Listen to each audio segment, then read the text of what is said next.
Okay, so I take it you are okay for now. I hope, since I'm not hearing any questions. So today, what I'm hoping that we can do, hopefully Zoom doesn't act up again, but what I'm hoping we can do is actually work through what we call advisement. So this is me helping you to go through the degree works, to see what that looks like, to go through the requirements for your different majors, to go through some information on where you want to transfer to, what those schools are looking for, with the ultimate goal of us working together so that you guys can actually figure out which classes you want to take, not just for next semester, but actually the sequence of your classes from next semester until you finish at LaGuardia, so that we can see when is your target graduation date, and basically just try and set it all out, to see what's possible. I know that we are living in, strange and difficult times, and that, given current situations, that a lot of things are unknown, possibly up in the air. My opinion, and I mean, I can be disproved, but my opinion in this case is that we all need a little bit of hope and just something to ground us, some direction to at least feel like, okay, at least I know what is possible, even if the current situation is looking a little bit uncertain. So that part, part of that is the impetus for what we're doing today. And also it's actually part of our syllabus anyway. So my hope is that we can go through this and you guys can ask me as many questions as possible and try to figure out together what it will take for you to be able to graduate, transfer, and so on. And now you may be wondering, well, why am I talking about graduation? Isn't the whole point maybe just to get some credits and then to transfer to the school of your choice? I'll just say upfront that the way CUNY is structured is that, especially if you're going to transfer within CUNY, and I read your work, the people who completed the majors, career and transfer document, many of you are looking to transfer to Queens or Baruch. So you're transferring within CUNY. The way the list of priorities goes is obviously there's a GPA requirement, but more so than that, they actually consider students who have graduated first, like you go higher up in the list. And when you graduate, your credits go through kind of like as a package deal for the most part. If you transfer to these schools before you graduate from LaGuardia, then the school basically has the right kind of to pick through your credits and kind of decide what they want to take and what they don't want to take. So as much, again, as some of us may view LaGuardia as like a type of a stepping stone, just trying to do a few semesters here, get some stuff under my belt and then move on, I would highly encourage you to consider finishing whatever you can at LaGuardia. Not only is it cheaper, the classes are smaller, but also then when you're graduating, you for the most part are going to be considered as, a whole, your 60 credits, as opposed to only part of your degree being done. Does anybody have questions about what I just said, or comment something that you want me to clarify?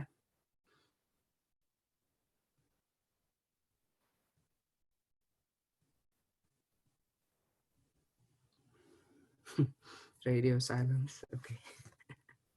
All right.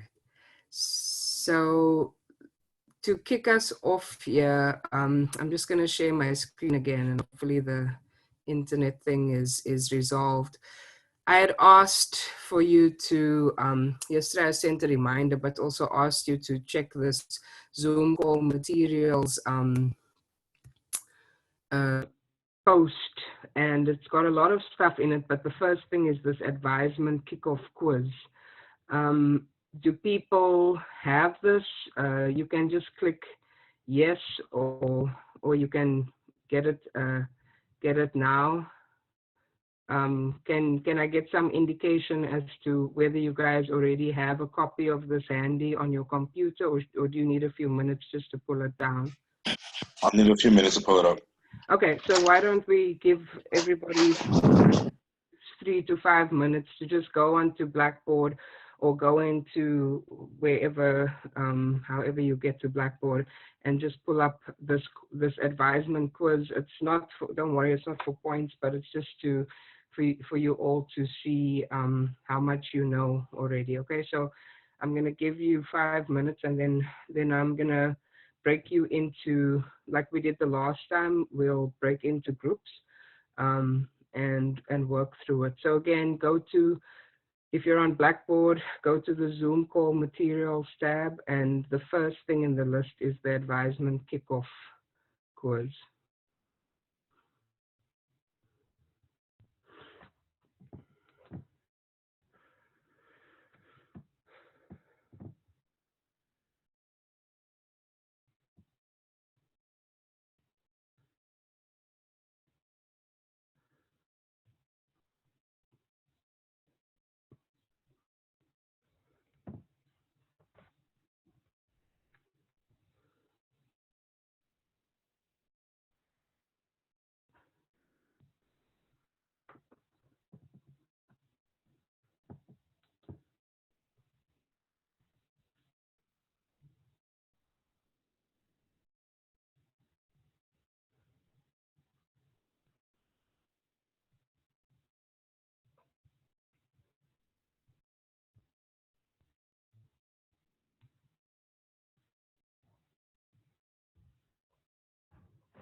Okay, 1 or 2 more minutes for those who might still be struggling to log in or something.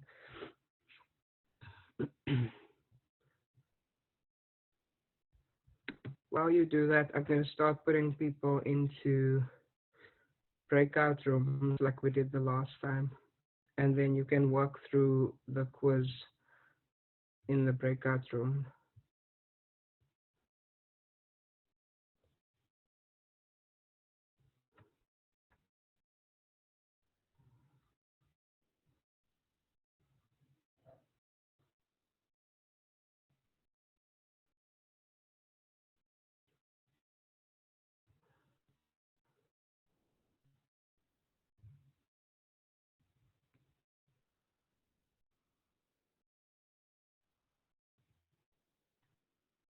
All right, I'm creating the rooms. Please make sure that you have a copy of the advisement quiz with you, because remember we learned the last time that you won't be able to see my screen share. So when you get an invitation, these rooms are created randomly. When you get an invitation to join the room, just accept the invitation and you'll be added to the room. I'm gonna open all rooms. So now you've been invited to the room. And what you need to do is just complete the quiz together in the room with your group, and just make sure that someone is writing down the answers so that you guys will be able to respond when we come back together.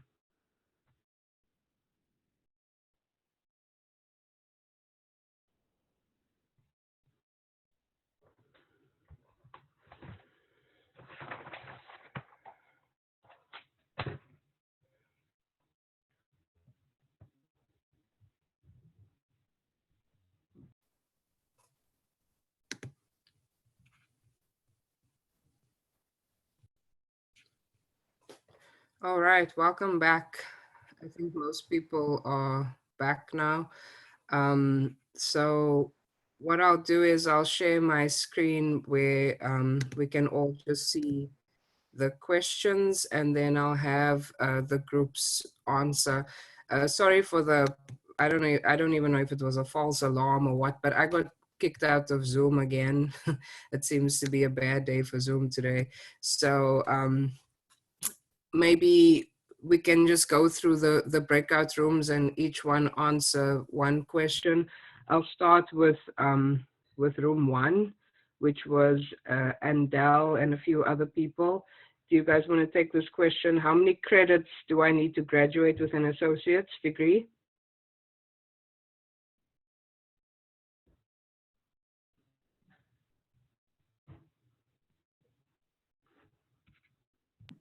Is someone talking? Maybe you're muted. Who's talking? Who's answering for? You have a minimum credit of 30. Sorry? What did you say? A minimum of 30. More than that. Go higher. How many credits total for It's an 60. associate? 60. 60 total. 60. Okay. 60. How many credits do you need? I'm just asking a follow-up question that's not in here. How many credits do you need for a bachelor's? Anybody? Probably 120. Yeah, Not 120. And then if you want to do a master's on top of that, you're probably looking at another 30. Okay, so for my friends who want to be accounting majors, you're looking to become a CPA or something like that, you eventually will probably end up with 150 credits. The folks who may be doing business administration who want to do an MBA, same deal. By the time you're done with your master's, you would have completed 150 credits. But right now we're here, right? This is what we're concentrating on, 60 credits for an associate's degree. Thank you. Room 2 is a little bit of a harder question here. I think this was a room with Jonathan and Hoover and a few other people. Elena, sorry, I think I added you last minute to that room, so hopefully they were welcoming. The business majors are divided into 3 sections: the common core, made up of something, and the something core. Excuse me, sorry. Do you guys want to answer that one? Jonathan and Hoover's group, do you guys have some answers for me?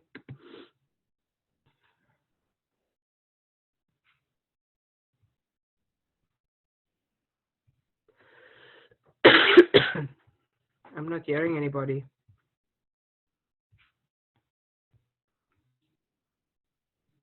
I honestly had a hard time with that question, so I just passed by that question. That's And I a moved good on to the answer. next one. That's a good answer. One of them, I think, is the flexible core. Yeah, so first of all, it's great. If people didn't know that, that means we're in the right place, because today we're going to be talking about that. You're right, one of them is the flexible. So we have the common core, which for most of us who are doing associate's degrees, it's going to be 30 credits, of which 12 will be the required core, 18 will be the flexible core, and then the other 30 will be from your program. Sorry, my throat is dry. So you have 12. Let me just drink some water. 12 in the required, 18 in the flexible, and the program generally is 30. I think it's Alexis is paralegal, and Anastasia is travel tourism. So you guys are a little bit different. Your program core is 39 credits, and your flexible core is 9. All right, so you'll see that when you look at your degree works. But for the rest of the people, the business admin and the accounting folks, you're 18 for flexible, 12 for required, and 30 for the program, which obviously then makes up the 60 that you need to graduate with an associate's degree. Is that clear, or does anybody still have questions about this piece? We'll deal with it a little bit more, but I just want to make sure that I'm answering any immediate questions. Any major questions right now? It's clear right now. For now. Okay. Yeah, quite clear, yes. For now. Okay. Room 3, which was, I think, Karen Alvarado and company. Everyone needs to take this type of course, which ends in an N to graduate. Any ideas?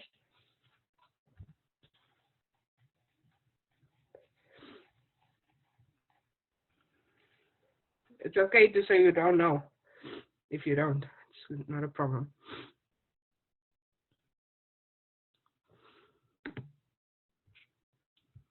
Room 3, any takers?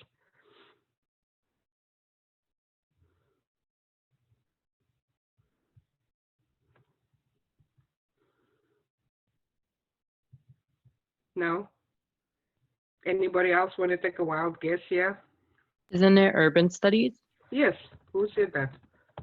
Elena. Thanks, Elena. So, so part of being at LaGuardia is this, I mean, whether you want to call it a rule, I don't know, it sounds a little bit dramatic, but the nature of LaGuardia is that it's an urban community college, meaning it's in the city, and a lot of why it was created was to deal with a population that is city and urban. And part of completing the degree is that at least one of the courses that you choose, and this would be out of your flexible, for most of you, the business admin and the accounting, and I think the travel tourism, you actually have an urban studies course built into your program. So my paralegal, business admin and accounting, one of your courses that you take has to be a course that ends in an N. I will give you more information because we actually have recommended courses, a specific recommended course actually for people to take their transfers really well. But yes, in order to graduate, when they look at your degree audit, they're going to look to see that you actually did do an urban studies course. Questions on this one? All right. Room 4, Alexis and a few others, I think JE. All business majors at LaGuardia require students to take BTM 101 Introduction to Business. True or false? I think it's true. Yeah, you're right. You have to take Intro to Business. It's one of the required courses in the program. So yes, that's true. I'm going to go back to room 1, Andel and company. How many credits or equated credits do I need to take to be a full-time student in a semester? 12 credit in the first Okay. session and at least, well, yeah, 12 credit. Yeah, you can take 12 credits. It can be across the first and second session, like it can be 9 and 3 or something like that. But then you have to register for them at the same time. But it's, you know, most of the time we're aiming to take 12 credits in the long session and maybe 3, or some people even take 6 credits in the short session. But I mean, the short session is only 6 weeks, so you have to be kind of careful about which courses you are lumping together in a 6-week session. But to be full-time, 12 credits and things like that also affect, you know, if you get in financial aid. If you're in ASAP, they want you to have, I think, 15 credits across the 2 semesters. So, you know, we always just want to be careful about checking that you're staying full-time. If you decide to withdraw from courses and things like that, again, that could impact your financial aid.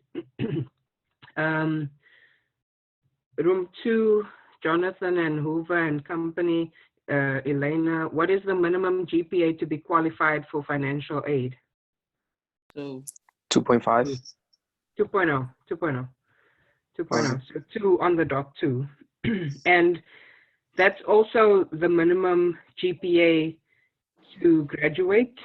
This 2.0 is a big deal. It's the minimum GPA for financial aid. It's the minimum GPA to graduate. It's, if you fall below 2, that's also a GPA below 2 also puts you on academic probation. So a 2.0 GPA is kind of a threshold below which a lot of, you know, things, there's impacts on you.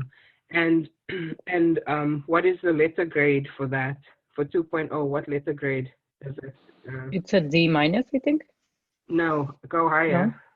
No? Oh, C, it's a C, right? It's a C. It's a C.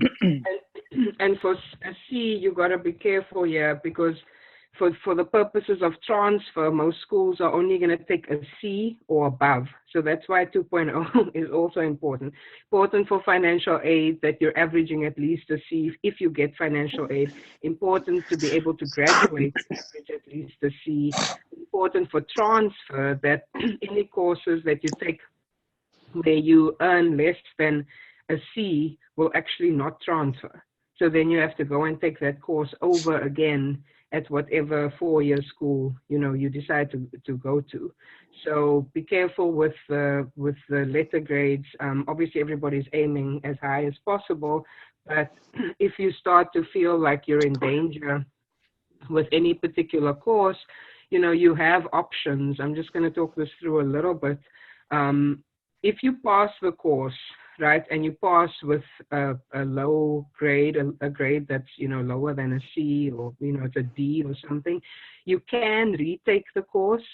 But the way it works at LaGuardia is that when you retake the course, your new grade for that course won't be the grade that you get when you retake it. It will be the average of the 2 grades that you get. So, for instance, if I got a D on a course and now suddenly I get an A, I'm still only in whatever B- or something territory. The A won't replace the D. Now, if you fail a course and you decide to retake it, excuse me, then the F would be replaced for your LaGuardia transcript. But when you transfer, the transfer school has the right to take all your grades into account in terms of, whether they will take you as a transfer student or not. So, these things are all in the LaGuardia catalog. I can repeat them for you again, but I'm just saying that, so I know we're in a very difficult semester. I remember last week, a few people, Jeremy is not on the call today, but Jeremy was talking about, struggling with some things to do with school, and Hoover was saying that it's overwhelming to have all these platforms that we're dealing with. Some people, I think it was Anastasia, was saying she wasn't getting emails, and there's all kinds of stuff going on, that's that's pretty hectic for most people, including me. So I just want you to keep thinking about if things are really not working out in any particular class, you want to be thinking about what does that mean, for this class? What does it mean for my financial aid? What does it mean for the future?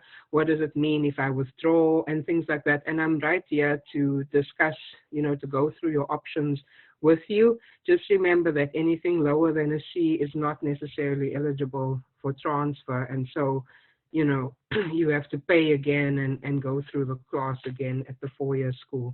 Any questions on this piece?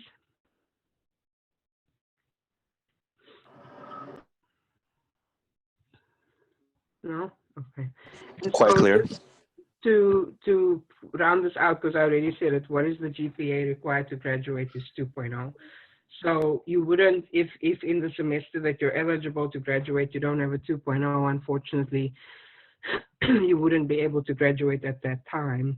So you just want to make sure that you're always going, operating at a higher level than that, so you don't end up in a big problem there at the end. There are obviously, if people end up on academic probation and so on, there's definitely ways to mitigate the situation.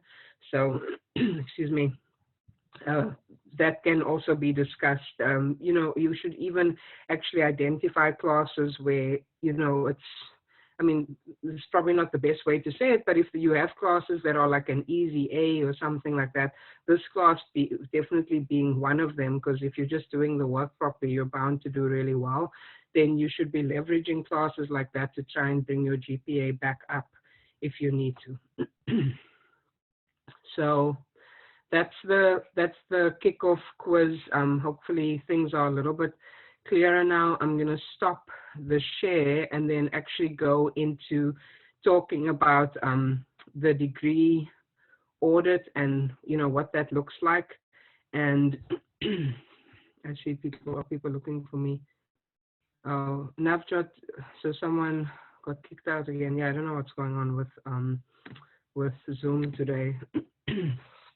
So at this time, I would like you to go in. Hopefully everybody has a decent internet connection. This isn't going to cause more problems, but to go into my LaGuardia and try to get to your degree audit. If you don't know what I'm talking about, let me go back to the screen share and I'll show you at least just, I guess, a synopsis of how to get to what I'm talking about. So I'm discussing degree works here, which is something that we'll be using pretty aggressively now. And you're going to go to My LaGuardia. Under e-tools, you're going to look for this thing that says degree works, and you're going to click in there and then pull up your, what we call your degree works or your degree audit. So again, log on to My LaGuardia, where it says e-tools on the right-hand side, look for degree works and go into degree works. I'll give you a few minutes to do that. Anybody who has a problem finding that, please hit me up on chat or just ask a question out loud. No problem.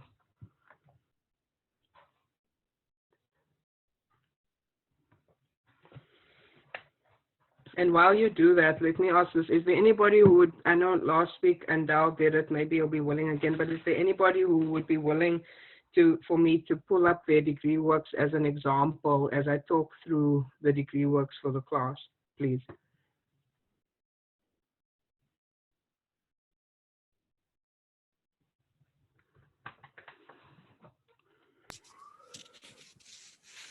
I am still okay with you pulling up mine. Is this Andal? Yes, and now. Okay, thanks, Andal. So I'll go in and pull up yours.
Does anybody need help or you're not able to find this? It looks like this, right? So any help needed with being able to locate your degree works?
Would it be safe to start, or can you guys give me a yes or let me know if there's still something that you want me to do.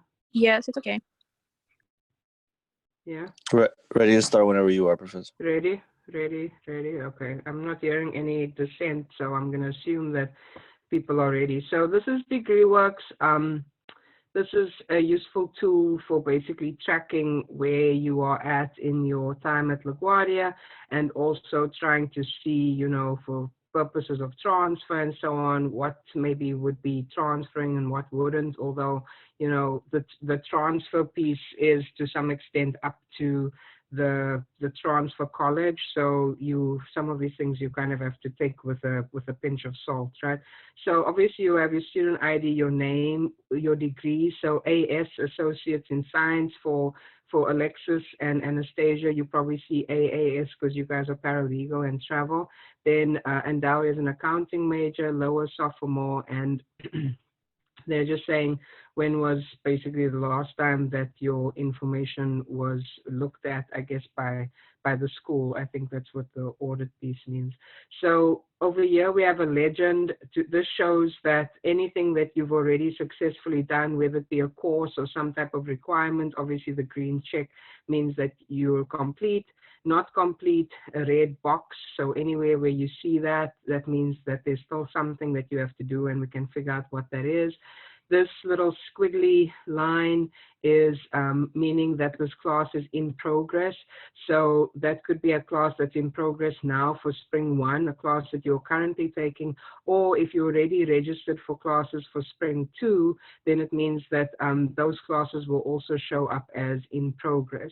And then over here, it's saying, you know, if you need to see an advisor, it's kind of unusual for you to have that, but it's possible that you may need to speak to someone about one of your courses or some type of situation that is existing on your degree audit. So who is your advisor? For the first year seminar right now, I'm doing your advisement, although because of this current situation with COVID and with you know, everybody being away from the campus, you will see on my LaGuardia that you've also been assigned a professional advisor, but your first port of call is me if you have questions, and then the professional advisor may reach out to you, which is fine, but by that point you probably will already kind of know what you are going to be registering for the fall. I will, you know, give you this information again, but just so you know, for now, the registration for the fall opens on April the 23rd. So it's going to open up about a week after we come back from spring break. You want to move fairly quickly when your registration appointment is known, and that's something you see on CUNY First that will tell you from which date you can start registering online, because the courses, obviously the classes do fill up, and you would want to have your first choice of class and time. So the reason I'm being pretty aggressive with us trying to make sure that we know what we're doing moving forward in terms of course selection and so on is that by the time registration rolls around, you would already know what you're going to be taking. Now, just as a side note, you can see here that Andal is part of ASAP, and some others of you probably are as well, or college. Am I saying this right? I'm blanking here, but it might be College Now or some other program where you also have an advisor assigned to you in that program. That's fine. You may meet with that advisor, but again, the purposes of our time together is actually to try and map out everything according to the requirements for the department, to try and see if we can actually get through and see how you would complete the rest of your credits up to 60. So for Andao, he already has 33, so he just needs to map out another 27 credits here. And these other things, obviously, again, IP means in progress. If you transferred from somewhere else, this is a transfer credit and so on. There's your name, your student ID is in good academic standing. He has a good GPA thus far, which is obviously trying to maintain. Now going going down the line here. Associates in Science, obviously not complete yet because he still has things outstanding. His catalog year is 2019-20, which means if he had to look at LaGuardia's catalog that lists all the classes and stuff, the one from 2019 to 2020 is what applies to him. Things do change at the college, so this is why they put this year so that he falls under whatever was in existence when he started. Total credits that he needs for an associate's 60. The credits that he has so far, including credits that he's busy completing this semester, is 33. All right. Has he made the minimum GPA requirement? Yes, because he has, because it's, you know, above 2.0. Remember, if you just started, you probably have a GPA of 0 or no GPA at the moment. That's fine because you haven't yet completed the first semester for there actually to be a GPA attached to your degree audit yet. Minimum residency requirement. So are you living in New York? That's important because the tuition that you pay changes based on whether you are a resident in New York City or not. So if you are a resident here and you've been a resident for a while and you're not seeing that you are getting the tuition that you're supposed to get as a resident, please speak to Student Financial Services to make sure that you're not being overcharged for your classes. When they talk about liberal arts requirements here, they're talking about these general education requirements, which we'll talk about shortly. And then obviously the total credits requirement. Have you finished 60 credits? Not yet. He still has to complete 27 more credits. For his liberal arts, he's done 16. He still needs to do 14. All right, so that's where that comes from. Over here, some of you are going to have things that are listed where it doesn't look like this. So for instance, if you are an ESL student, you're going to have your ESL classes listed here, or ESR classes if you're doing reading classes, that's fine. You may also have something like a math class, like a Math 117 or a Math 119. Those are just classes that you're going to be finishing in order to meet some of the requirements for general education. All right. When Andal came in, Andal, you can correct me, but it's possible that he just took these tests, and if he passed the tests, he's okay. Some of you coming in more recently, they've actually done away with these entrance, or they're busy doing away with these entrance tests, so you just get placed in courses based on sometimes high school or your previous college experience and things like that. So over here, again, you may have ESL, which is fine. I know the progression, we'll talk about that. You may have ESR, you may have a math class. That's okay. Again, we'll go into that a little bit deeper. It's specific to each person, so I'm not going to go into a big thing now. We can talk about it a little bit more later. So questions up to there before I start getting into the required and flexible core.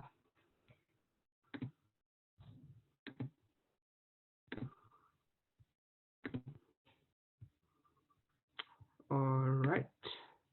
No questions yet. So this says pathways, right? So the pathways is just a name that was given to basically the 30 credits, or in the case of Alexis and Anastasia, you're not going to have 30 credits here. You're going to have 21 credits, but it's just a name given to these general education requirements that are supposed to be classes that will transfer between colleges, right, within CUNY, as long as you have a C or above. Now, that, you know, as much as that's supposed to be the case, that isn't always the case, because certain classes are carved out of that. Like if you're taking Math 107, for instance, that doesn't necessarily transfer as well as like a Math 115, you know, so there are some exceptions, but the point is pathways, anything that falls under here, which is the 30 credits for general education, or again, if you're in an AAS, the 21 credits, should be transferring easily between schools. So when we were going through the advisement quiz, remember we spoke about the different cores that exist. So in the general education requirements, you've got the required core, you've got the flexible core, and then the other 30 credits are your program core. In the required core, there are 12 credits that you need to satisfy. Those 12 credits are for English 101. It can either be E and G 101 or E and A 101. So, any English class that you're doing, some people may even have E and C 101. Then there's English 102. So there's composition, writing through literature.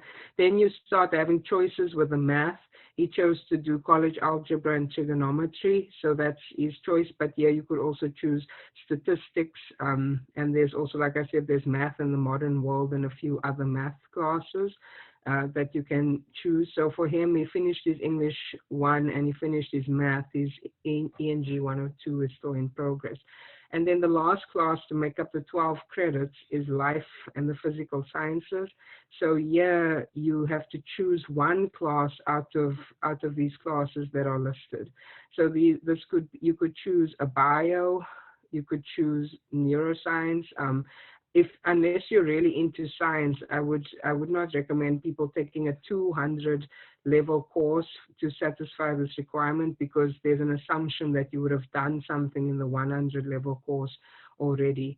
You could also choose chemistry, you could choose chemistry or photography. So if you're into photography, you could do the chemistry around that. So we're talking about, being in the dark room and all the chemicals that you have to use to develop photographs. You could choose physics, life in the universe, which is a combination of all kinds of science topics, or you could choose astronomy. And Dal, do you already know which science course you are thinking about taking? Yeah, I'm taking chemistry. You're going to take chemistry. And what swayed you to take chemistry? What do you mean? Like what's influencing you to take? Because often students ask me, which of these should I take? Like, was it because you like chemistry, you've done it before, you're okay with the math involved, etc.? Oh, because I took it before in high school and I liked it, so I was like, Okay. why not take it? Yeah, that makes total sense. So Ndao has previous experience with chemistry, enjoyed it, so he's going to take that. Some of you might say, but oh no, Professor, I don't have experience with any of these things, right? And it's all science and it's a little bit, maybe concerning. What I would recommend is that you, I don't know if this is going to load properly. Yeah, it's not loading properly, sorry.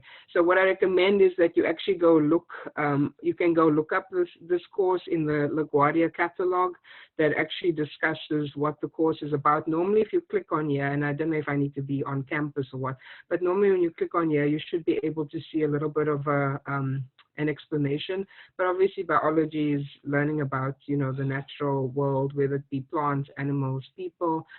Chemistry, we know what that is. You're still doing math, you're mixing stuff up, you're trying to see for reactions and so on.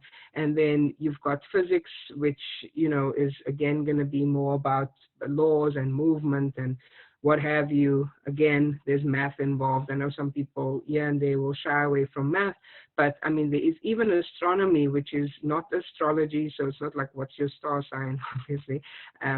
Bad joke, right? So even astronomy sounds cool. It's like, okay, we're going to be stargazing or whatever. But again, I would recommend reading what the course description says, because I've had sometimes students who say, okay, I'm going to take astronomy.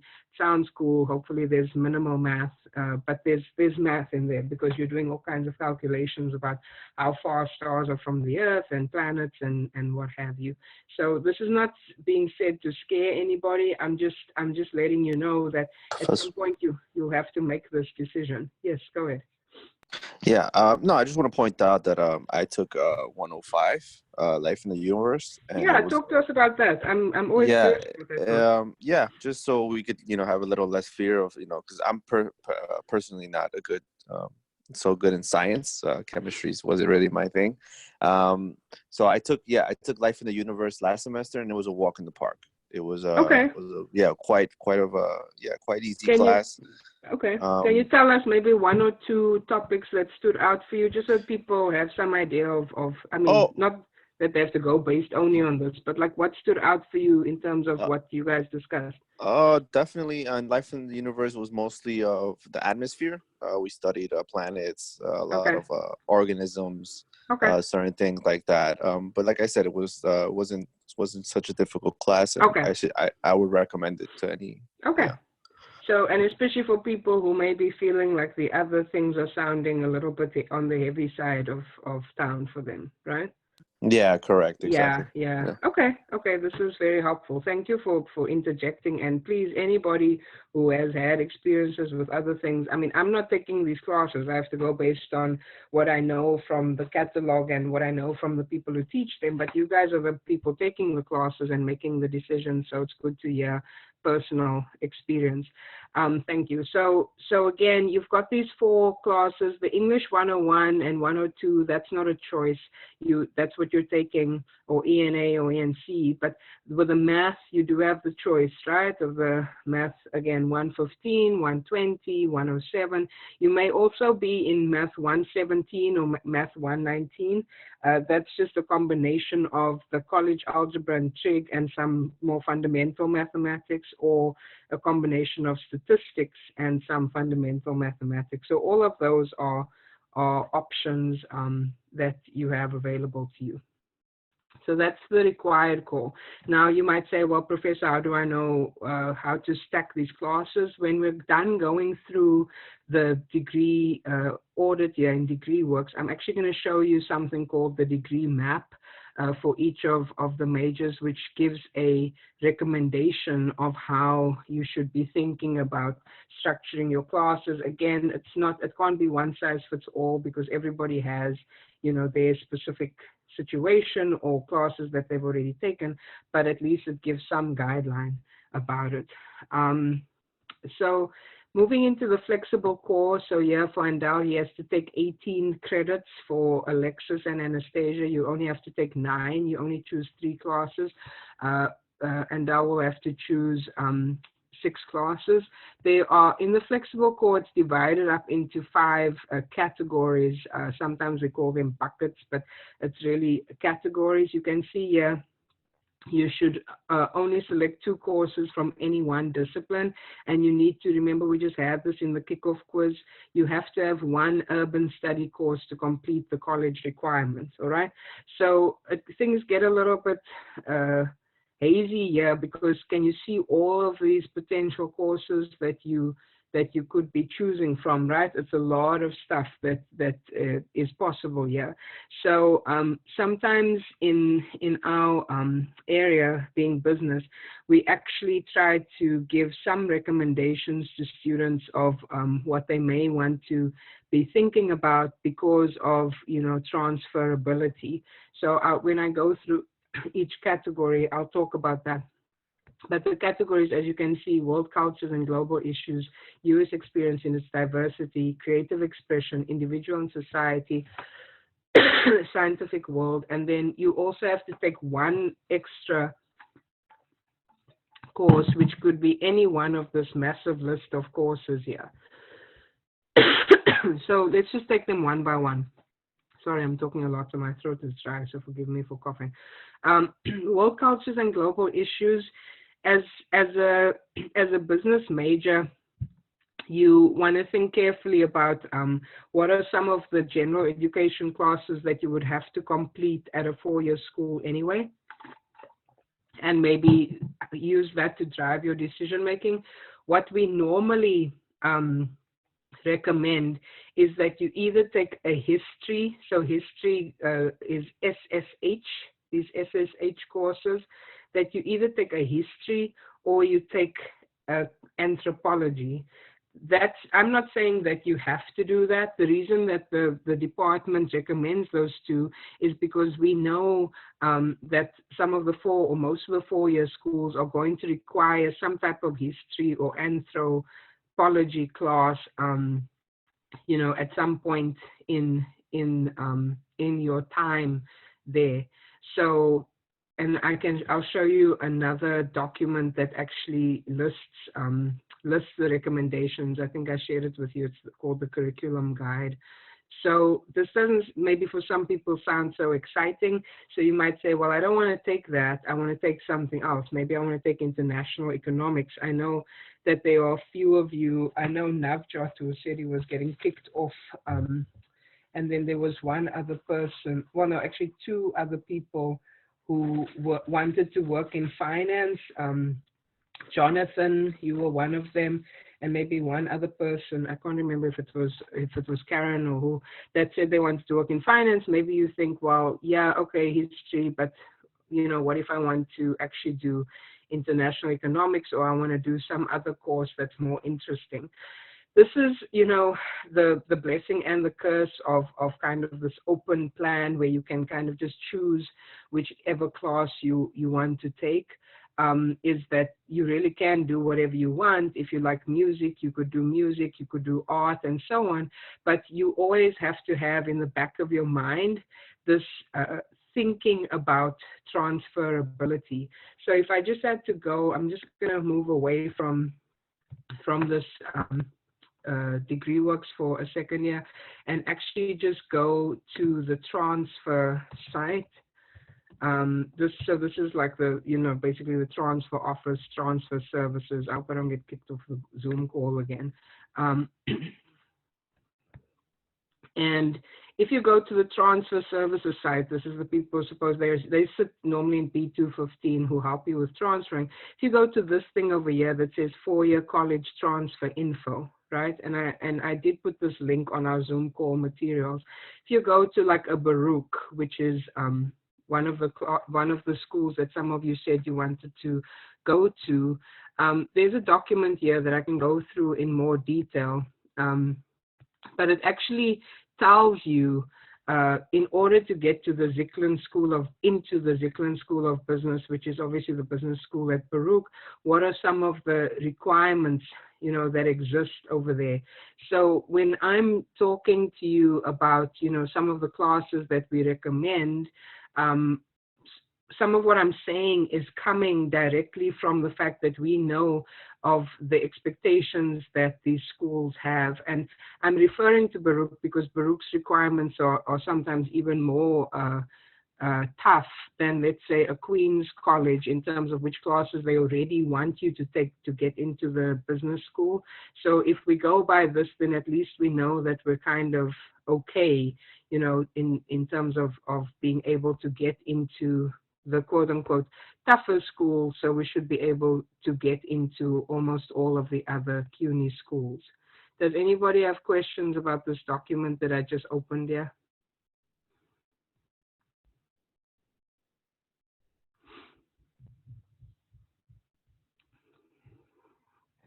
Okay.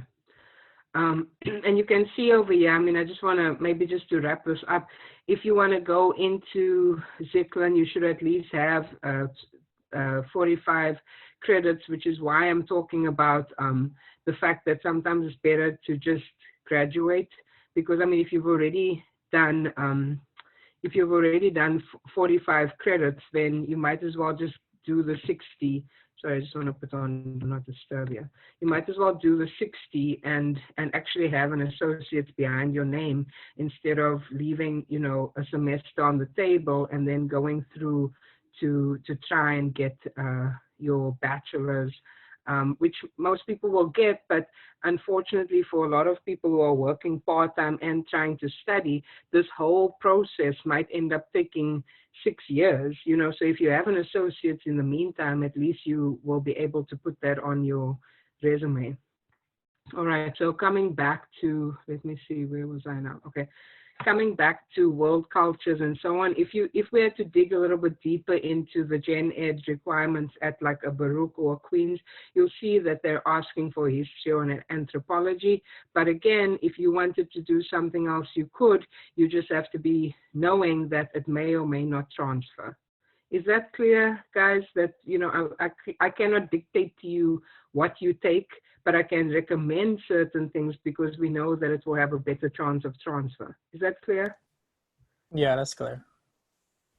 Okay, and what about some other people? Do you have any questions about this?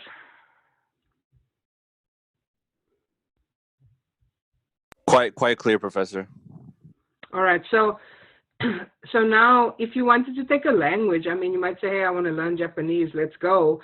In the past, The ELA department, which is the English language, English and language acquisition department, they would say that if you do the first level of a language, you have to do the second level in order to get credits for the first level, which kind of puts you in a bit of a bind, because then you have to do an extra class potentially for quote unquote nothing, because those credits may not fall anywhere else.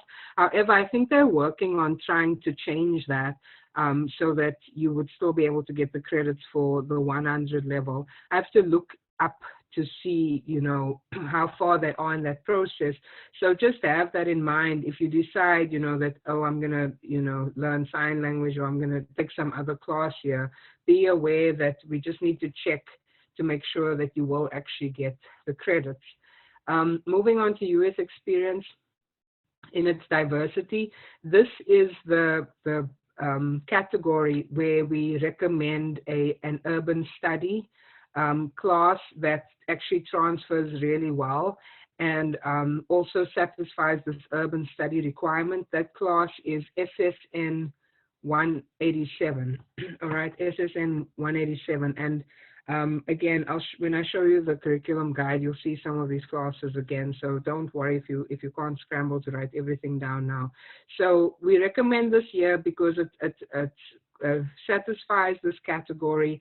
It satisfies the urban study requirement, and it's actually a class that transfers incredibly well within, you know, the CUNY schools that we are able to track.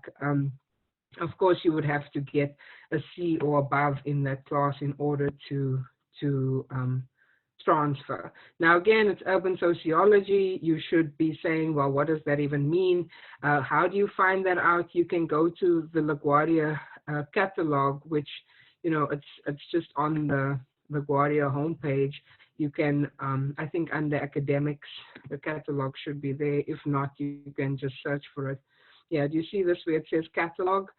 So, I mean, it becomes a little bit of a pain because you may have to search for the class, but you can download the catalog and you can insert, like you can control find basically. So I'm just going to go back. You can control find for this class, SSN 187, and you'll be able to read to see what the class is actually about. I mean, I know kind of, I don't teach the class, but I know it's about the history of New York and life in New York. That's predominantly what it's about. So for creative expression, Andal chose the correct class. We normally recommend HUC 106, which is public speaking. It doesn't mean that if you took a different class or if you got transfer credit for a different class that you're thrown out of you know, that there's a problem. There probably isn't. But the reason we recommend HUC 106 or HUC 101 is many of our students want to transfer to Baruch. So we know already that those two classes would be accepted if the student has a C or above. So you're in progress for that class. Are you taking that class now, and now in the spring one? No, I'm taking it session 2. Okay, session 2. So we'll hear how it goes in session 2.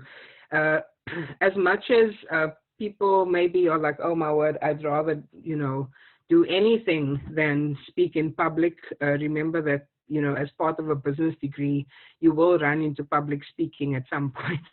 So, you know, you're going to have to do it now or later, but public speaking is definitely a class that's going to come up. So, you know, you can choose something else in its place, but then you're robbing yourself of the opportunity to I guess, practice your public speaking now already. And secondly, you are also robbing yourself of the opportunity of taking a class at LaGuardia that will transfer to meet the requirement to get into a business school at either a Baruch or Queens or wherever people, I saw some people said NYU also, that they wanted to go to. That's great. I think, you know, there you have to be careful about looking to see transferability as well, but you'll have to use the NYU website to drive that process a little bit more, and I can help you with that if need be. So, excuse me, if we move on to individual and society, here we recommend, excuse me, Here we recommend the economics class, either micro or macro. Remember, you don't want to take more than one class to satisfy this requirement. You can always take an additional class. So you either choose your microeconomics or your macroeconomics. And for that, I just want to see something, because just hold on 1 second.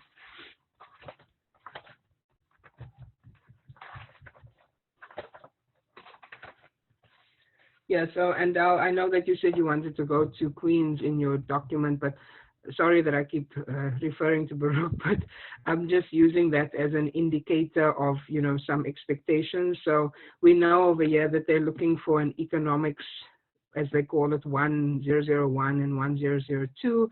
So if you want to try and get your stuff done at LaGuardia, you want to be looking at taking a micro or macro in this category.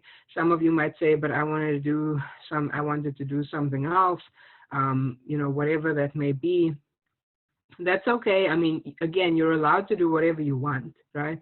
The problem is just that when you get to the other side, if you wanted to go straight into the Zicklin School of Business, if you are looking at Baruch, you won't be able to if you don't have those minimum classes that they're asking for, which means that you then go into like the general population or the general, you know, stream, and then you kind of have to almost fight your way into the business school by getting good grades in the classes that you're still missing, the minimum classes that you're still missing. So it's almost, you know, if your aim is to transfer, it's almost makes more sense to just take the classes that you need to take to get into that business school.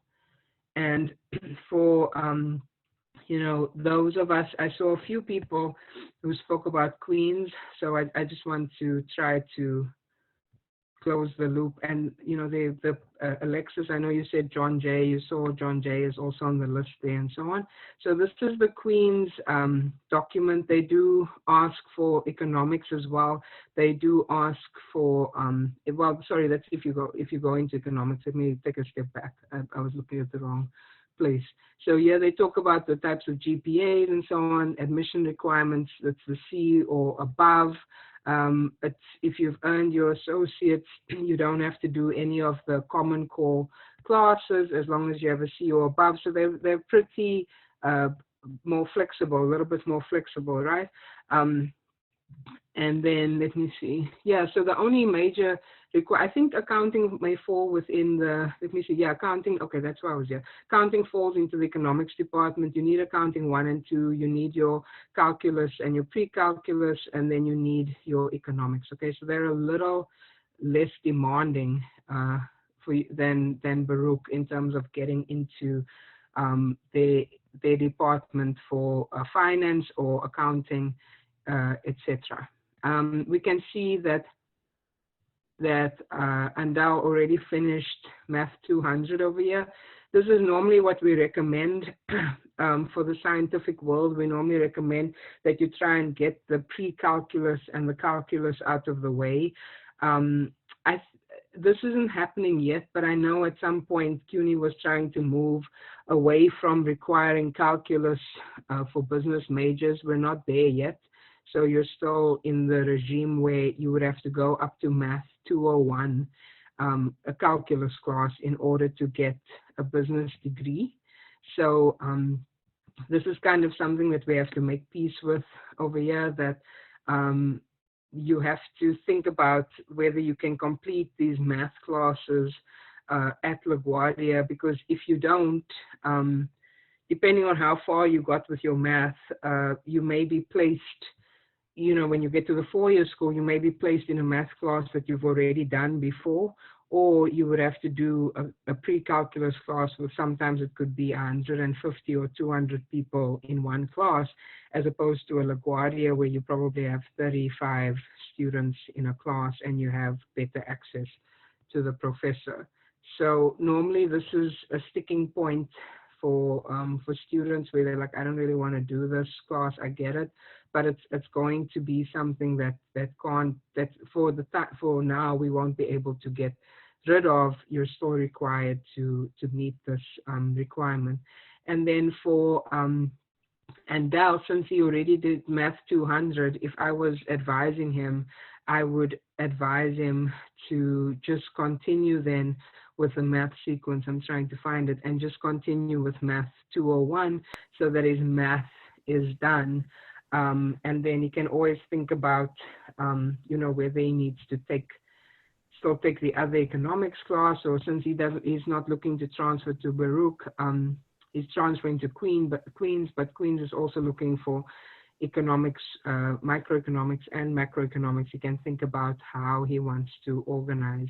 Yeah, I'm also going to situation. take Math 201 next semester. And Baruch is also a choice of my college. It's just that I prefer Queens, but Baruch is also there.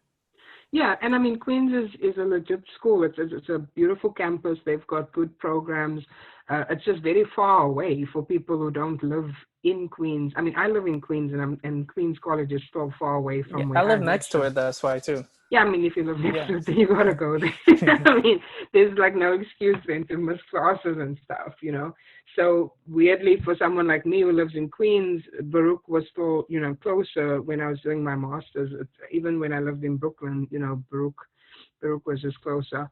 The people who want to go to Baruch, you know, it's a recognized school for business. Like you wrote in some of your papers, you wrote, I want to go there because it's really well recognized, it's well regarded. Just remember that it's, you know, they are competitive, and sometimes strange things happen, like people with 4.0 GPAs and all kinds of bells and whistles and stuff just don't get in. Don't fear, at least once, and I know we're obviously not on campus now, but when things return to normal, at least once or twice a year, if you keep in contact with the transfer office, they have colleges like Baruch and Queens that come to our campus and do what they call direct admit. So that means that you can go up to the table where the Queens people are, where the Baruch people are, and give them, you know, show them your transcript, tell them that you applied, you were turned down or whatever, and people can actually directly admit you into the school at that time. So, you know, just beware that there are other ways sometimes to get in, even if because everyone's trying to go to, especially like a Baruch, they may turn you down just because the numbers are so high. Talk to me, even if it's in a few semesters time. I've had students like that who were in my first year seminar, and semesters later are still speaking to me to try and get advice. And a few students I know of actually got in through direct admit. All right. I have a question. Yeah. Are we going to be informed about when they decided to show up like around LaGuardia, like Queens College and Baruch? Yeah. So this is the struggle, right? They're going to tell you. They're going to tell you probably in emails to your live account, or, you know, something that where you may not necessarily be thinking about, you know, transfer or thinking, and it may be something that isn't even that obvious when the email comes in. So for me, the better bet would be for you to actually, and let me see here on the transfer services website, the better bet would actually be to like go to the transfer office again once everything, God willing, is back to normal. Go to the transfer office and actually ask the people there, and I can also try and see if I can figure it out. When are the like these, it looks like this, like how you see this picture, when are those open days going to be when colleges are coming to LaGuardia? Because I don't really see a calendar here on their website. I may be missing something, but I mean, obviously for the semester there's not going to be anything, but for future they are in, let me just scroll right to the bottom. You can find them in B215, and they're open. Well, they're saying check the campus calendar for transfer events, but I mean, that's a little bit of a roundabout way. And again, you know, nothing is actually happening now. They can, you know, do some virtual stuff, obviously, but no schools are coming here now. I would go to the source. I would probably stop by the transfer office and speak to someone. And I can contact someone in transfer and ask them if there's a general time. I know that they normally used to be transfer fairs in April, like in the April time frame, and then I think again in the October time frame. That was approximately when they would happen. I hope that somewhat answers your question. There's one happening tomorrow between 2:30 and 4:30. It's called the step to transfer into a four-year college. Where are you seeing this, on the campus calendar? No, the month. Well, it's from my advisor from the monthly advisement. Okay, so can you repeat what you just said? It's tomorrow? called the steps to transfer into a four-year college. It's Oh, okay. tomorrow. So it's like an event. Yeah. Okay. So Yeah. that makes total sense. I was more thinking about the event where the schools come to the college, and that I think is a physical event normally happening in April and October. So we may have to be thinking about what's happening in the fall that you guys may be able to attend, just to get a feel for it. But certainly the thing that's happening tomorrow sounds like a good use of your time as well, if you have the flexibility to attend that. Guys, any other questions on the flexible core before I talk about the program core?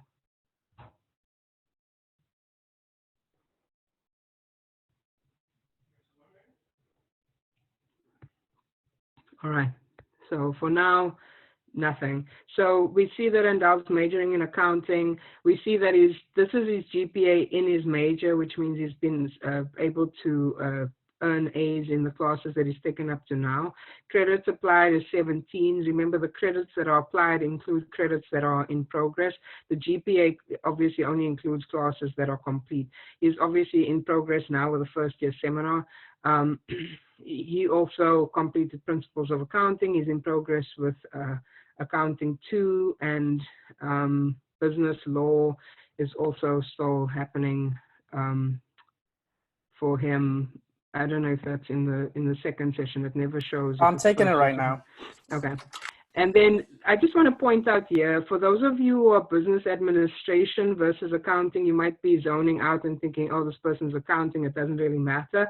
I just want to say that there are only two classes that are different between business administration and accounting, all right? The accounting people will take Intermediate Accounting 1 and Intermediate Accounting 2. The business administration people will take Marketing and Management. All right, those are the only two classes that are different. Everything else is exactly the same. So if you are confused about whether you want to be a business admin major or you want to be an accounting major, your best bet is to avoid taking Marketing and Management for a while, and maybe take Principles of Accounting 1 and 2 and figure out if you actually want to major in accounting, because then you can go on to Intermediate Accounting 1 and 2. Whereas if you take the Marketing and the Management and then decide that you want to change to accounting, then unfortunately you've taken two classes that you don't need now for the accounting major. I think I saw when I was going through you guys' answers, I saw one person who was a business admin major, but who said that they were thinking about doing accounting at Baruch.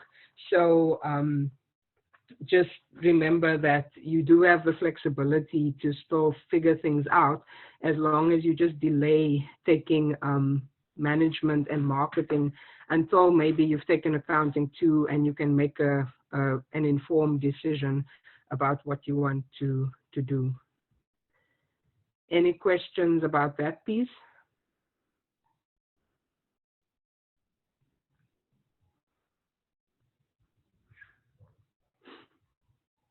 Is this helpful? You know, one or two people helpful so far? I feel, you know, I'm talking a little bit into the ether. So I just want to make sure that I'm still giving you information that you can build on. Yeah.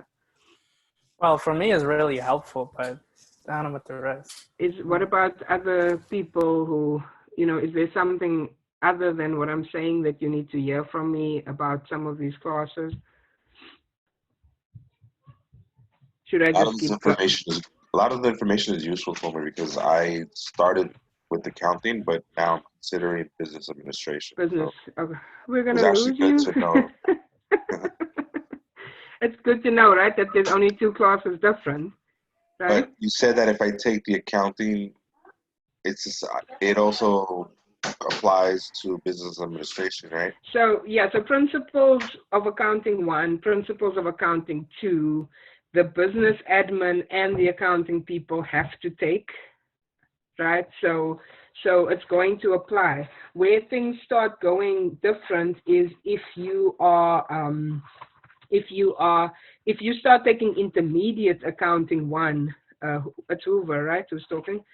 If you start taking intermediate accounting one, then you run into problems if you want to change to business administration, because then you've taken that class, but then you still have to take marketing and management on top of that. Okay, so best bet is just to hold off on that. Until Your I'm best bet 100% is, sure. yeah, your best bet is to do the principles one, principles two, think about how you feel at that point. If you want to change to business admin, you're just going to avoid taking intermediate 1 and 2, and you'll take marketing and management. But remember, if you change your major, you can't just change your major by registering for classes that are outside of your major. You actually need to go to the registrar's office and change your major officially. And it takes about maybe like a semester for the change of major to reflect, but you would still be okay to take the business administration courses. Okay, thank you. Okay, and for Alexis, you don't have to take accounting because you're in the law course, and Anastasia, I don't know if you're still on the call, you only have to take principles of accounting 1. So so you guys, have maybe less concern about accounting. Then this piece over here, some people are going to see this unrestricted elective. In this case over here, it's 2 credits that are unrestricted. So, by way of background, I don't know if people care or not, but sometimes it's good to know why the stuff is here.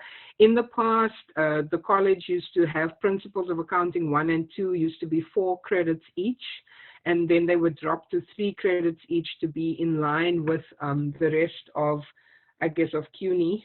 And as a result, there were obviously 2 credits floating around that didn't have a home. And so in order to still make up the 30 program credits, you now have an unrestricted elective, which means you can take any class, right? So for the accounting people, it's going to be, you can literally take any class.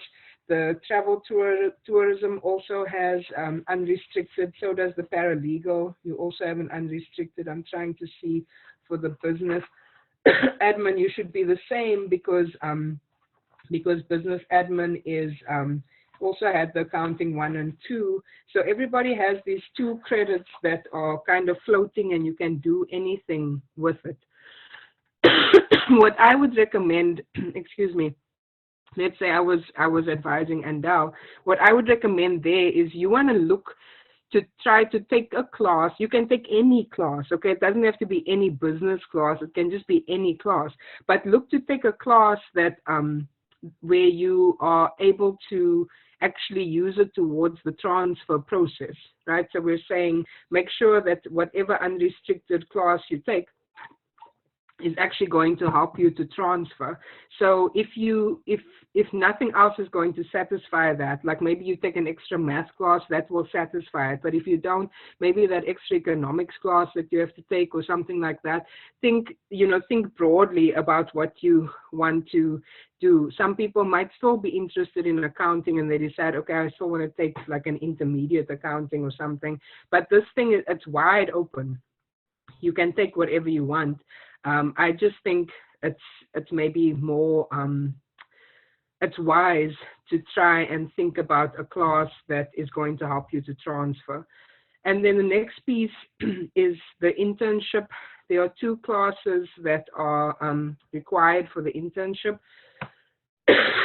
So LaGuardia, was built on what they call a cooperative education model, which basically meant that the aim of the college was really to get people as employable as possible. And part of that is an internship program. And, sometimes I find that in my experience, I found that some students try to waive off the internship because they're like, this is, a waste of time. I already have a job, or things like that. Please just think carefully about this, because it's possible that if you really work this well, and I mean, I know of many students where this happened, that this internship turns into a full-time position. And so you're actually able to, work while you're studying and get credit for a class, while you're working. And in the end, depending on your performance, many of the internships convert to full-time work. So the way the sequence goes is you first have to do what we call BTI 121, which is the internship preparation course, people, work, and organizations. Are you doing that now, Andal, or are you doing that in the second session? Which one? BTI 121. People Second, working. that's next semester. Okay, yeah. So when you do this class, you will have a professor in that class who will teach you.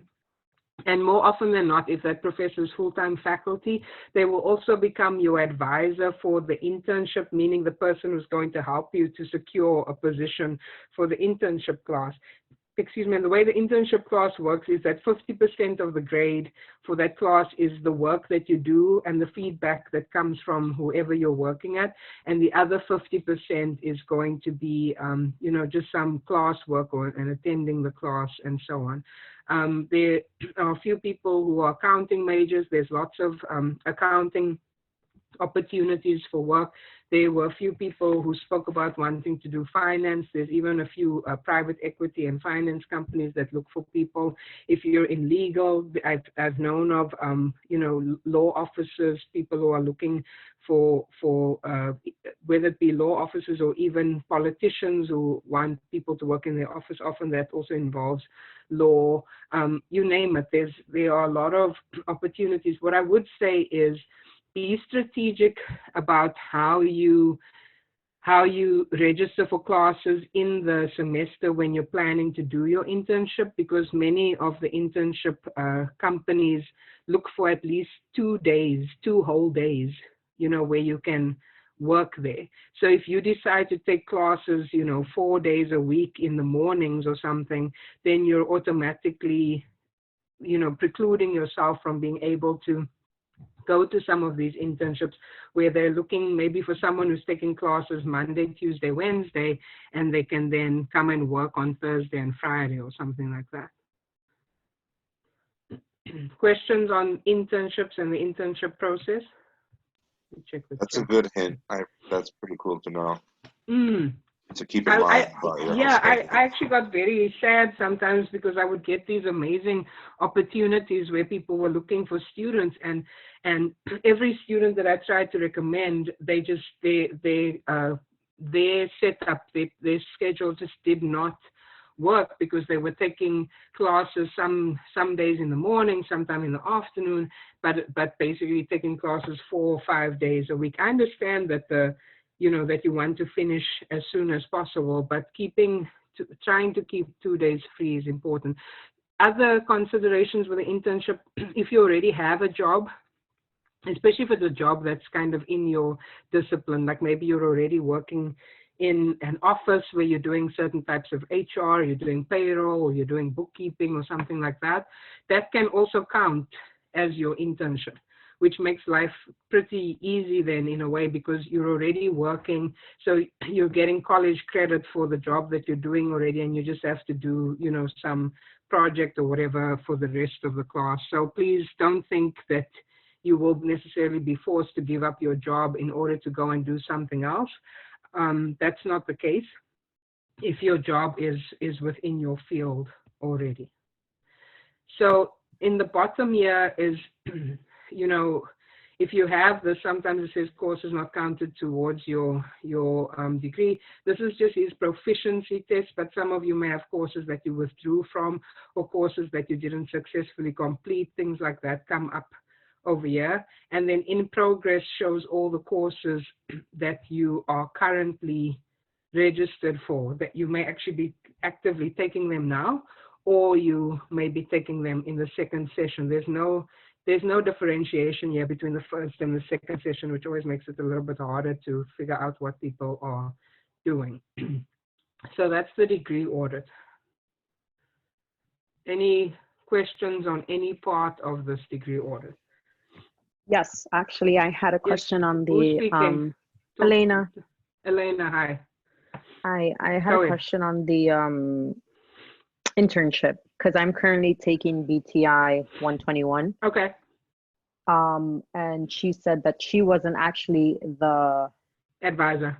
the Yeah. one who was gonna get us the internship, that we had to contact somebody else. Yeah, that So, does happen like, sometimes if the, oh, sorry, complete your sentence. My bad. Go ahead. no, I was gonna say, well, now that we're in this situation, like, would this be the time when I would have had to start the internship, or is this just like prepping, and then the next semester is when Right. I would look for the internship? Yeah, no, you're in prep mode now. You Okay. don't have to start looking for an internship now. And also, you don't absolutely have to take these two classes back to back. It's obviously better to take them closer together. But the only requirement is that you finish the internship obviously before you graduate, like you need it in order to graduate. But it does happen sometimes that the people who are teaching, like let's say it's an adjunct who's teaching, they aren't necessarily the person who's going to find you the internship, but the person who's finding you the internship is going to be a seasoned member of faculty who's, you know, used to doing this, and you will likely have the 201 class with that person. So in 121, you're prepping.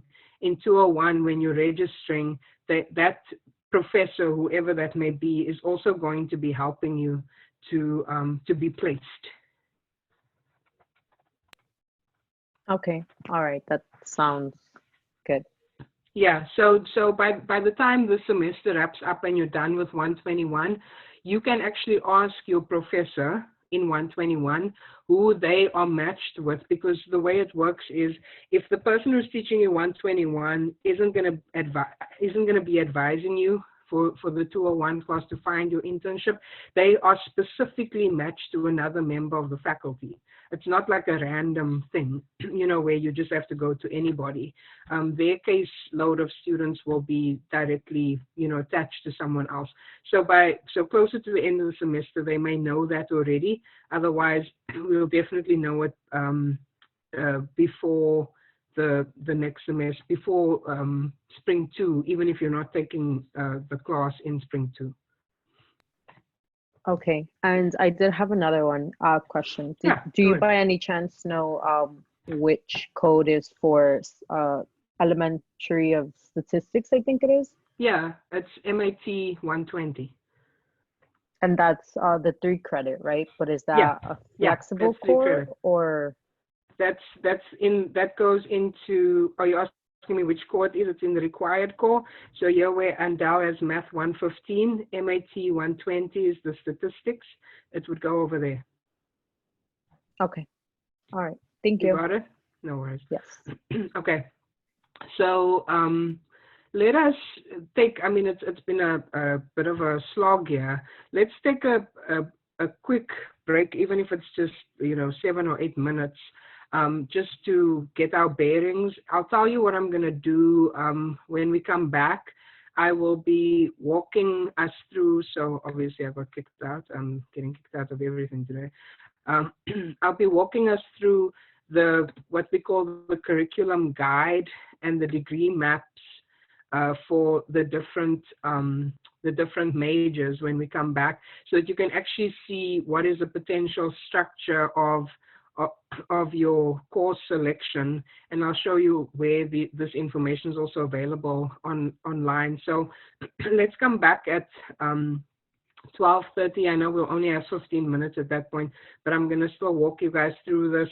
This is, you know, important enough information that I may even have to extend this onto next week's class. But for now, yeah, let's just take a quick break. All right.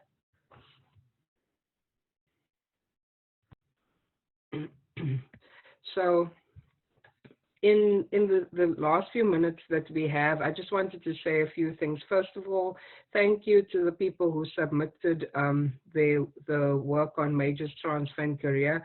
I received 13 submissions. There are more of you who have not done, or maybe not haven't done, because I think you did it in the class last week, but may not have uploaded yet.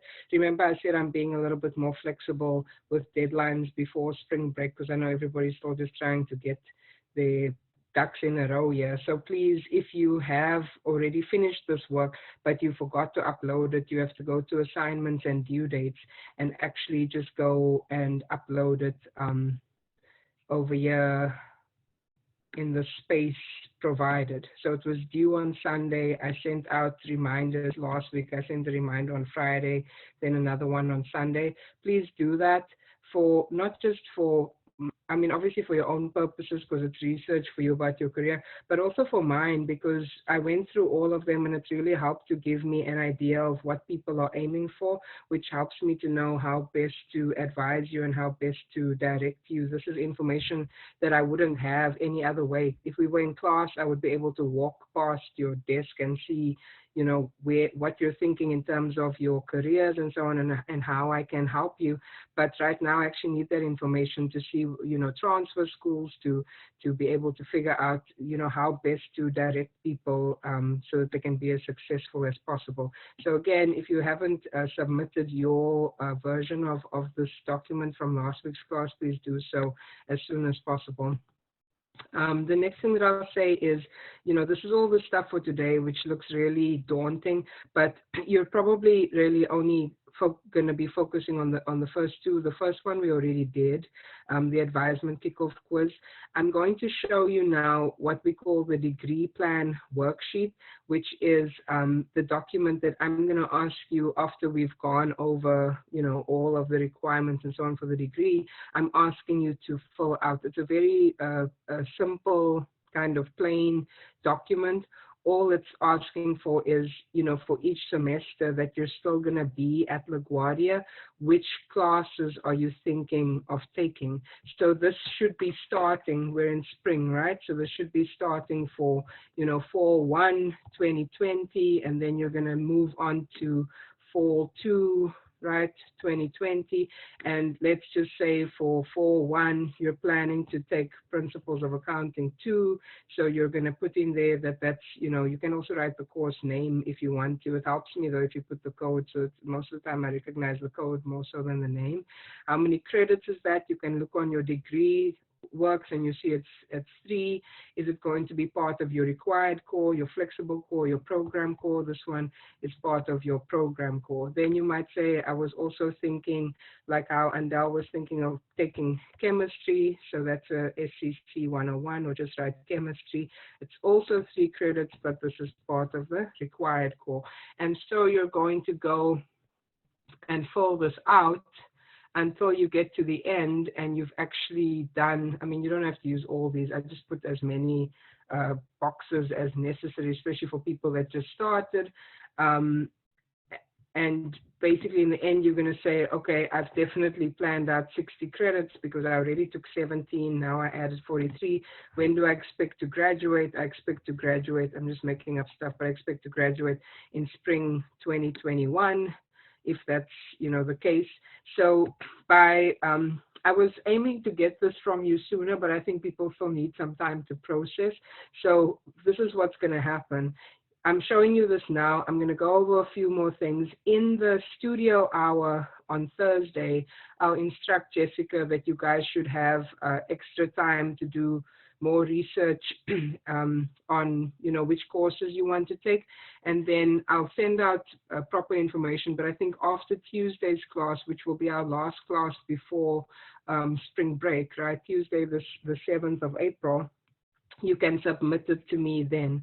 And what will happen is I will go through your choices during spring break, one by one, through what everybody's saying they're going to take, make sure that there aren't any errors or questions or whatever, and I'll return your work back to you to say, yes, you know, you're good to go, you can register for fall, or no, there's questions, yeah, I need to actually speak to you on a phone call, or, you know, in office hours, or at a time that suits both of us, just to ensure that everybody is on the right track.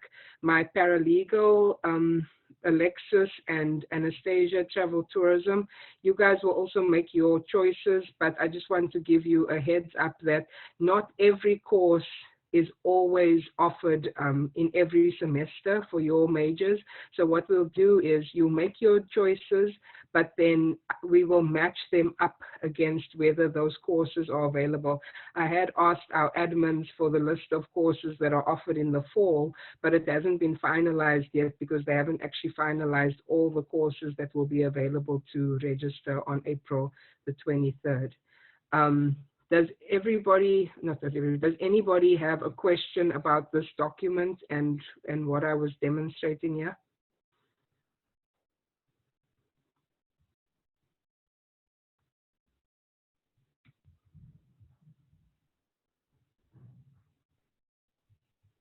Let me see if anybody's hitting me up on the chat. Nope. So I'm taking the silence as being you guys are okay with what I'm saying, that this student degree plan worksheet is what you'll work on to make your choices. Now, let me just give you some additional supports that are going to help you make those choices. The majority of the people in this class are business administration. So I'm just going to open this business administration curriculum guide to show you what I mean by additional support. All right. So this curriculum guide, I think it just downloaded into my yeah, so it just downloaded in there. So it looks like this. You have access to it, and basically it's talking to you about business administration, which classes do you need, you know, out of the required core, which classes should you potentially take in the flexible core. You see here, we already discussed all these things, right, from the required core. In the flexible core, they don't say anything yet. But if you scroll down past, we've already discussed the program, right? And the fact that only marketing and management are different between accounting and business admin. I want to keep scrolling and turn your attention to this piece here, the recommended for satisfying course options. This is on page 2. So each major has something like this. Accounting has this, so does travel tourism, so does paralegal. So basically, what they're saying here is we recommend that, you know, this is maybe how you want to do this. So basically, they're saying the same thing that I was saying before, that you probably want to be doing your Math 200 and your Math 201. And for the most part, Math 115, which is the college algebra, is going to be a prerequisite. Prerequisite means a class that you have to take before you can get into Math 200, right? So if you want to finish the math sequence, you may have to take Math 115. If you want to take, if you are waived out of Math 115, and this does happen, especially for people who have good math results, either from high school or previous college or something like that, then you can take elementary statistics as part of your required core, Math 120. And if you really don't think you're going to transfer, you're confused about what you're doing, you don't really want to, you know, sweat too much over math, you can take Math 107. But again, Math 107 does not transfer well at all. So if you think that you're going to transfer, please don't mess around with Math 107 unless you feel like your math situation is you know, so problematic that you just need to take anything to pass math. Your best bets are Math 115, or if you waived out of that, Math 120 for the mathematics required core. Now, the piece that I'm really also going to harp on about a bit is, remember when we were going through the flexible core and I was telling you that there are some suggestions of what the best courses are to take there from a transferability perspective? Here's the listing of the courses, and for business admin and accounting, it's basically the same. Okay, they're going to tell you for creative expressions, if you haven't already taken your courses, you take HUC 106 or 101. For individual and society, take one of the economics, especially if you want to go to Baruch. For scientific world, you want to take your pre-calculus, and the assumption is that you already took Math 115 in the required core, or if you were waived out of it, that you took Math 120 in the required core. All right. And then US experience and its diversity. This is the class that I was talking about, urban sociology, which also satisfies the urban study requirement. world cultures, you're either taking an anthropology or a history course. But again, you know, it's up to you. If you wanted to take international economics or something there, you could look into that. Just remember that you also want to cross-check with the requirements of the school that you're transferring to. And then the final piece is, if you can take calculus in the additional flexible core, take that. If there's a problem and you can't take that, then take your other economics class so that you can, you know, if you're still trying to satisfy Baruch. And then with an unrestricted elective, remember I told you you can take any class. And there again, you know, they're writing this with the looking towards Baruch because many students want to go there. There they're saying maybe this is where you can take the statistics class, or you could take your other economics class and so on. All right, so this is the curriculum guide, and the curriculum guide exists here for every major, right? So even if you're travel tourism, let me just open it. I just want to, you know, say for the people who are in an AAS program, you also have your recommendations over here. And, you know, for the program core, remember you have to choose either travel tourism or hospitality as your concentration. And then the last thing that I'll say before we wrap up here is that one more piece of support that you have, and this also exists on the LaGuardia webpage. So I'll open it here and then I'll show it to you afterwards. It's called the degree map. Let me see where I put it. Okay, so here's the degree map. It looks like this. You may have seen it before. Basically, what this thing does is lays out for you a potential. Please don't panic because it doesn't have to be exactly how you do your stuff, but the potential of how you might think of sequencing your courses as you go through your time at LaGuardia. So you may say to me, but Professor, I'm already in the second semester, I haven't taken some of these courses. That's okay. The point is just that this is trying to show you for everything that was recommended and all of that, this is perhaps how you want to take the courses. What's also nice is that it talks about, you know, if you have certain English requirements, like if you're in ENA or ENC, if you were in different math classes like 117 or 119, it shows you how that can fit into the semester as well, right? So some of you I know are in those classes. And then on the, let me see where I saw the other piece. It also talks about, you know, required, like you have to take intro to business before you can take certain courses. You have to take BTI 121 before you can do the internship. So we want to be careful about sequencing these things correctly, because you could end up in a situation where you're in your final semester and you're trying to take two courses that you can't take together at the same time. So that's the degree map. If you don't take it off of Blackboard, you can also go to the LaGuardia website where it says academics. And then if you are business administration, you just click on business administration. If you're accounting, obviously click on accounting. Here where it says degree map, there's your degree map. I don't know if anybody was in the healthcare management option. I didn't see that on my roster, but if you decide to do that, the degree map for that is there as well. This, again, it's the same thing, all right? It's basically the same thing, maybe a little different graphics, but you can go there, and there you can also see, for those of you who might still be in a CSE or an ENG 99, you can see, especially for my ESL folks, see which classes you're able to take while you're still in ENG 99 or in CSE 95 or 99. I think this one is actually a little bit more helpful, so I might update our documents to reflect this more recent degree map. Any questions there before we wrap up here? I have a question about unrestricted electives. Yes. And, who's speaking? Sorry, who's speaking? Anastasia. Okay, Anastasia, hey. Okay, go ahead.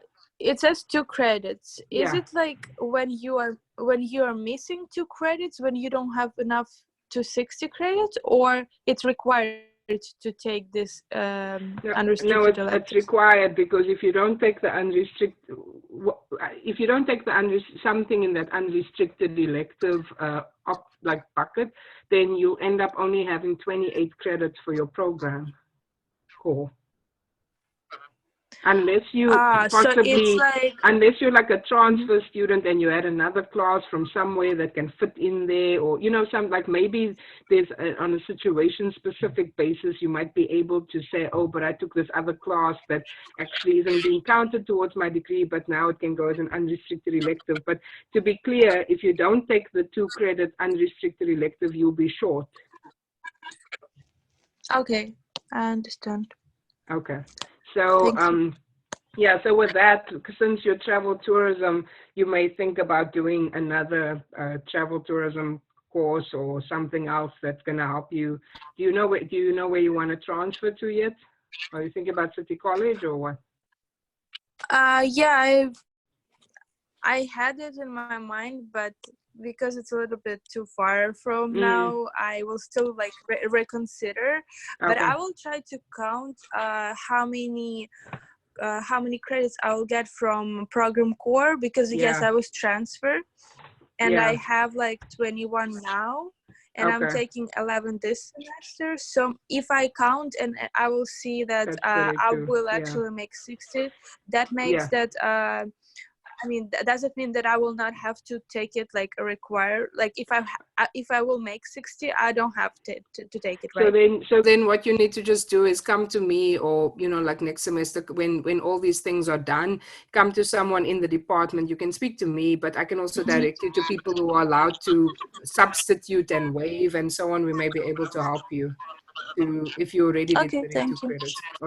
All right, guys. I don't want to keep you here if you don't have questions. I just want to remind you that your work for now is to be looking at, and if you don't remember where this was, you're looking at this student degree plan worksheet, and based on everything that we discussed today, you're starting with 4/1/2020, trying to plan out the rest of your degree with first and second session classes to try and get to 60 credits. You can work on it, starting today, but I'll also tell Jessica to set time aside on Thursday. And then when we reconvene on Tuesday, I'm going to take your questions, and maybe we can, work together a little bit in breakout rooms, but we try and get this thing done so that people know what to expect and when they're expected to graduate as well. All right, so we're done, but I'll stay on the line here in case somebody still wants to ask me something. Otherwise, I can also see you in the office hours. Thank you for joining. Thank you for your attention. I hope it was helpful, and you can always email me separately, personally, if you have questions about your own situation as it relates to major, career, or transfer, or anything else, even to do with other classes. If you're struggling with something to do with another class and you need my help. Hey, Professor, it's Elena. I did have one other question. Go for it. So you just said that we just needed to work on the document from this semester and next semester and the semester after that, but this is my 3rd semester, and I kind of went ahead and I already worked on it, and I put it from when I started. Is that okay? You can do that, and then you see everything, a big picture of everything that's been done. That's perfect. Whatever works for you. My aim is just to hi Tenzin. My aim is just to see your full program and make sure that you are not taking things that are conflicting within any semester, that you'll be able to register for what you want to take and that you'll be able to graduate on time. So however you present that to me, I'm fine with. And also, you asked for a graduation date. So I'm assuming, I'm hoping that next fall is my last semester, and I'm going to take, I think, just like 3 classes. Does that mean I'm graduating at the end of fall, or I'm graduating in the beginning of spring? If you're still taking 3 classes in the fall, then you're only done in the fall, unless those classes are not towards your major, but I'm assuming they are, right? Yeah. They Yeah, are. so if they're towards your major, then you'll be done, you know, in December or whatever in the fall. You wouldn't be marching. I mean, not that I'm saying that you necessarily want to or don't want to, but I just want to be clear that you wouldn't be able to march in June. If you want to come to graduation, it would be the following June, but you would certainly be done in December. And part of, you know, working through that, that's also important, is then we get an idea of by when you should, if you are planning to transfer to a four-year school. And I know from reading your, well, no, it wasn't you that I read, but I mean, you've spoken before. If you are planning to transfer, then we also know by when your applications need to go in so that it corresponds with when you are wanting to start. Because, I mean, if you think about it, if you want to start at, let's say a CUNY school for the spring, after you are done in December, the CUNY schools, the four-year schools, the spring starts at the end of January. So you would have already had to make sure that your applications were in long before you even finish at LaGuardia in order to have a proper chance of getting in for the spring. Oh, okay. So I would have to do that. Yeah, I so would have to do that at the beginning of next fall. Yeah, because normally the deadlines are September the 1st. And I should have shown that on the transfer website. Sorry, I forgot, but we can talk about it next week also. The deadlines are normally September the 1st and February the 1st. So if you're trying to get in for January, I think you have to, your stuff has to already be submitted by September the 1st, which would be while you are still busy at LaGuardia for the fall semester. So that I could start in the spring. Yeah, if that's your hope. Like, I want to be so careful with people that we don't, I've had these heartbreaking situations where people don't realize that you don't have to finish. And I think you realize this, but I mean, I'm just saying it for everybody. You don't have to finish at LaGuardia in order to apply to the four-year school. You should actually be working on the transfer process and applying already before your last semester to make sure that you meet the dates and the deadlines, because the earlier you apply, you can get in for like kind of like the early wave of people to know what's happening with your life. And because our dates are different, because we run the the 12-week 6-week program as opposed to the 15 weeks like the other schools, some of the dates clash. Like if someone wanted to start at a four-year school for spring, which is January, but they're still trying to take fall 2 classes at LaGuardia, they actually can't start at the four-year school because LaGuardia's fall 2 classes only finish in February. So, that last semester, you have to get everything done in fall 1 so that you can start at like a Queens or a Baruch or whatever in January. Otherwise, you're stuck and you have to wait for the next semester to start. Oh, okay.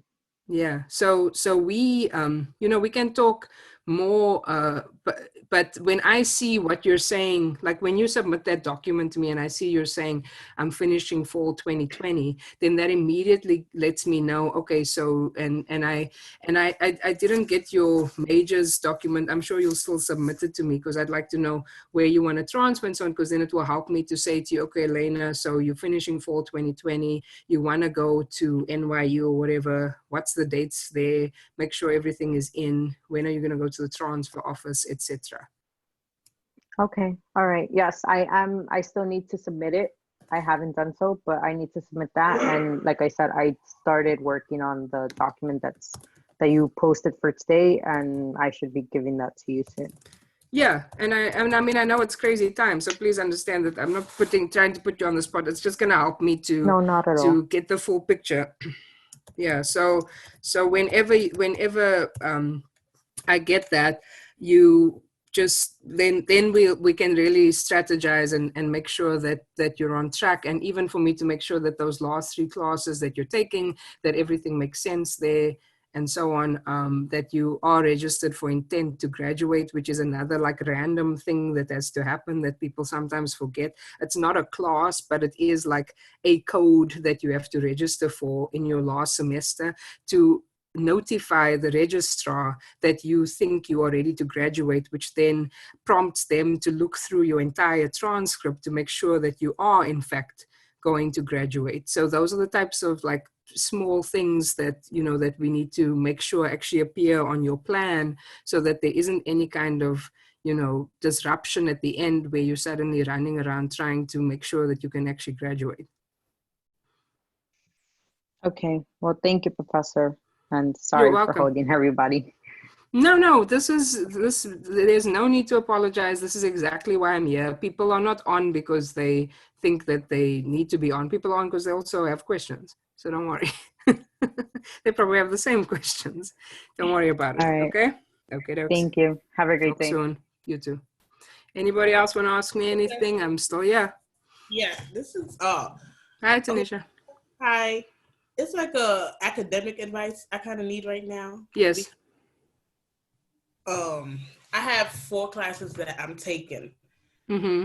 and accounting is one of them. However, you know, ever since the online classes started, Yes. I feel like my professor's not communicating enough, Okay. and trying to feel like I have to teach myself this class, and that's not what I signed up You're for. in 112. You're in accounting 2, right? No, 1.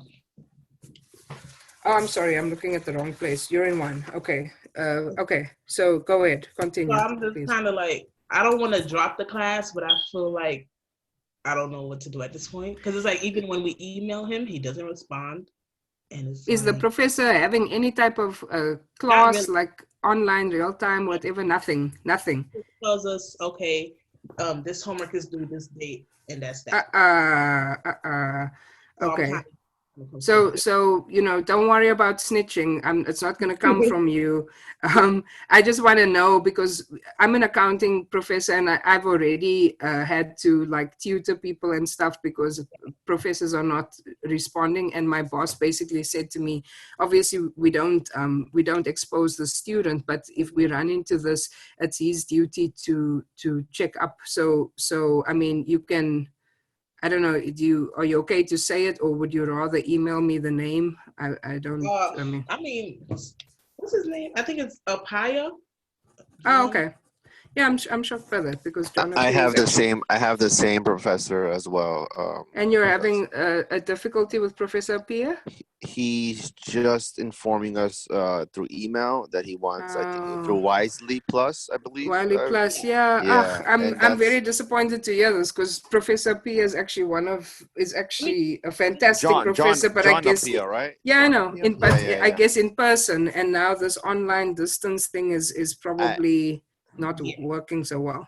I don't know what to do. I don't want to drop this class because it'll back up my graduation. I know. I looked at your 1 second. I looked at your degree works, Tanisha, last night, and I know that you're really close because you're on 51 credits, right? Because you were at Queensborough Community College, and you have. Oh, you were the. How did I miss this? You were the healthcare management person. Sorry, man. If you still have questions about that, but I can see you're taking the classes you're supposed to. Steve, I'm going to answer your question in 1 second. I'm just trying to see. If you drop this class, then you get pushed back because it's accounting 1 and you still need to do accounting 2. All right. This is good information. What would be helpful to you guys? What kind of support? Both. First of all, Steve, you wanted to say something and then I cut you off. So what did you want to say? And then I want to know what can be of help to you guys. Well, yeah, I just wanted to mention regarding that professor. Like I said, I'm also taking him now online. And at first, he was very didn't communicate at all, and I didn't get any information regarding his class. But after he did send an email saying that the work is going to be through Wisely Plus, and that's all. But you're looking for explanations, is what you guys are saying.